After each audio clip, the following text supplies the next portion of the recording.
नमस्कार दोस्तों, मैं अंकुर उपाध्याय स्वागत करता हूं आप सभी का एक बार फिर से अपनी नई वीडियो में।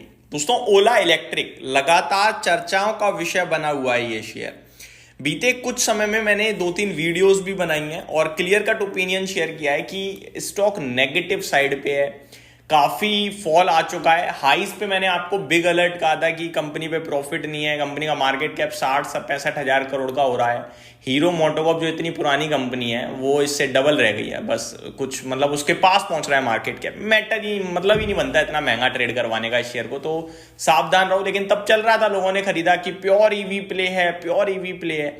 अब जब धज्जियां उड़ गई निवेशकों की तो अब कंफ्यूजन बना हुआ है। अभी बीते कुछ दिनों में बहुत कुछ हुआ है इस कंपनी के लिए, लेकिन अब यहां पे मैं आपके साथ थोड़ा डिफरेंट ओपिनियन शेयर करूंगा। कंपनी ने सफाई देते हुए कहा है कि गलत आरोप लग रहे हैं, थोड़ा मिसमैच हुआ है, लेकिन कंपनी वेल पोजीशन्ड है। देखो, ईवी मार्केट में कंपनी का मार्केट शेयर तो अच्छा है और टफ कंपटीशन भी अब टीवीएस और बजाज के साथ, ठीक है। पहले थे ये कि हाँ वन साइड नंबर 1 प्लेयर, अभी क्या है कंपटीशन टफ है। कभी ये आगे आ रहे हैं, कभी टीवीएस, कभी बजाज, चल रहा है ये कंपटीशन। ज्यादा कोई मार्केट शेयर में भी अंतर नहीं है, 25, 26, 23 ऐसे घूमता है, ठीक है। लेकिन हुआ क्या है वो मैं पहले आपको बताना चाहूंगा। रिसेंटली खबर आई थी कि जो ट्रांसपोर्ट कमिश्नर है उन्होंने मुंबई में इनके 12 शोरूम्स पे छापेमारी करी है और पाया ये गया है कि कंपनी जो सेल्स का आंकड़ा पेश करती है और जो वाहन डेटा पेश करता है वो मिसमैच है काफी बड़े लेवल पे, और कुछ डॉक्यूमेंट्स भी जब्त करें। ये खबर थी, मैंने भी शेयर करी थी। स्टॉक करीब 12-13% टूटा भी था और आज स्टॉक करीब 6-7% ऊपर आता हुआ दिख रहा है। खबर क्या है आज वो सुन लीजिए। आज खबर यह है कि कंपनी ने कुछ क्लैरिफिकेशन दी है। Ola electric share price surged by 6% following the companies denial of allegations regarding a significant drop in its sale for February 2025। Company ने साफ मना करा है कि कोई सेल में ड्रॉप नहीं आया है और जो एलिगेशन लग रहे हैं, आरोप लग रहे हैं, वो झूठे हैं। Labelling it a false narrative and explaining that the temporary delay in registration is due to ongoing discussion with the vendors। जो रजिस्ट्रेशन में देर लग रही है वो डिस्कशन चल रहा है इनके वेंडर्स के साथ, इसलिए ये सब हो रहा है, अदरवाइज परफेक्टली काम चल रहा है। The firm emphasized that its sales continue to be robust and that the backlog is being rapidly addressed। तो कंपनी तो बड़ा पॉजिटिव साउंड कर रही है, ये अच्छी बात है। As per the exchange filing, Ola electric announce that daily registrations have surpassed 50% of its daily average sales over the past 3 months with 40% of backlog from February now addressed।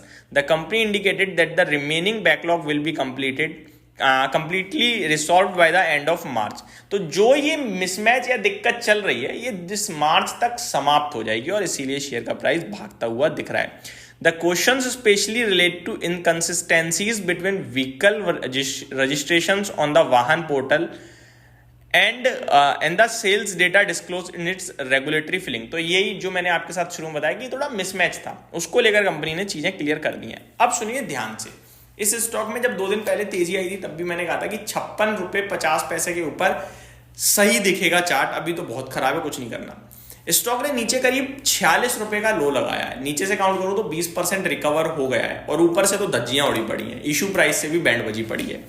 लेकिन मैं यहाँ पे ये कहूंगा कि अब 23,000 करोड़ के मार्केट कैप पे आई थिंक कंपनी खड़ी है, ठीक है। तो करना क्या है वो सुन लीजिए। अगर ये स्टॉक देखो, पहले की चीजें भूल जाओ। नेगेटिव तो मैं तब भी था, नेगेटिव में आज भी हूं, लेकिन नेगेटिव चीज को थोड़ा न्यूट्रल वे में बदल रहे हैं। कंपनी अभी भी अपने आप को कॉन्फिडेंट दिखा रही है तो बड़ी बात है। और हम इस स्टॉक में हमेशा कहते हैं कि जिसने निवेश करना है, ईवी प्ले करना है, लिमिटेड पोर्शन में करें। तो मैं पहले डिसिप्लिन के तहत बोलना चाहूंगा अपनी तरफ से, कोई ओला इलेक्ट्रिक में निवेश कर रहा है तो अपनी पोर्टफोलियो का 5% से ज्यादा ना लगाए, वरना 3% लगाए पोर्टफोलियो का, ठीक है जी, जो भी आपकी पोर्टफोलियो का। अब आ जाते हैं, ये डिसिप्लिन के तहत है। अगर आप 20 स्टॉक्स ओन करते हो तो, अगर आप 10 स्टॉक्स ओन करते हो तो फिर वो 10% हो जाएगा 5% की जगह, ठीक है जी। नंबर ऑफ स्टॉक्स भी देखना जरूरी है। वैसे मैं कहता हूँ एक dream portfolio, well diversified portfolio जो होती है, मतलब रिस्क रिवॉर्ड आराम से मैच करने वाली, वो होती है 5% एक स्टॉक में, 20 स्टॉक्स और आराम से कैरी करो। अब किसी की पोर्टफोलियो 1 लाख की है, वो 20 शेयर लेगा, 5-5 हज़ार के आएंगे, क्या ही कुछ नहीं होने वाला फिर।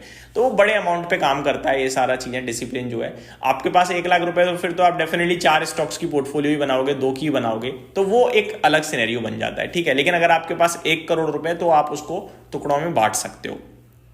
बात करें दोस्तों ओला इलेक्ट्रिक में, तो जैसे ये 56.50 रुपए के ऊपर क्लोजिंग देता है, 56.50 रुपए के ऊपर क्लोजिंग देता है, तो आपको इस शेयर में एक स्टॉप लॉस बताना चाहूंगा 51 रुपीज 50 पैसे, यानी 5 रुपए का एग्जैक्टली 10% होता है।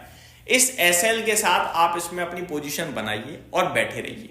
अगर बनानी है तो, नहीं बनानी तो कोई बात नहीं, बहुत सारे मार्केट में टीवीएस पड़ा है, बजाज पड़ा है, बहुत कंपनियां पड़ी हैं, आप ध्यान दे सकते हो कहीं भी।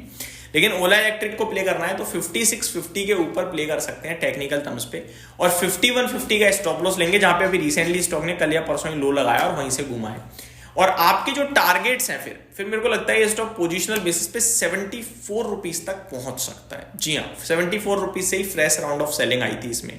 तो ये आपके लिए डिटेल्स है मेरी तरफ से। उम्मीद करता हूँ ये वीडियो पसंद आई होगी। Thank you so much for watching this video. Have a great day guys.